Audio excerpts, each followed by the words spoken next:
However, before we move on to the next topic of showing you the Python API, I would like to share with you this link,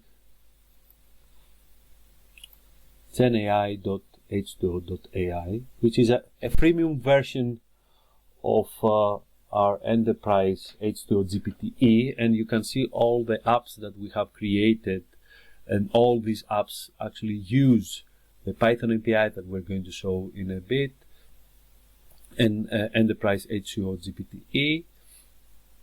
So anyone can sign into this one for free and can come here to the Enterprise H2O GPTe and use the tool for free.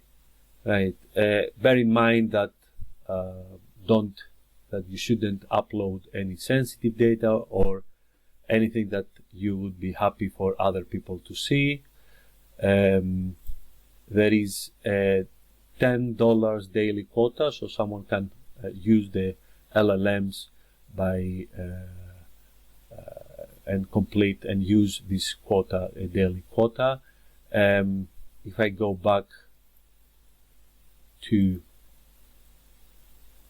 the work that we have done, up here you can see under user stats how much each prompt actually cost, and you see that it's extremely cheap, so you can do a lot of things with even with the $10.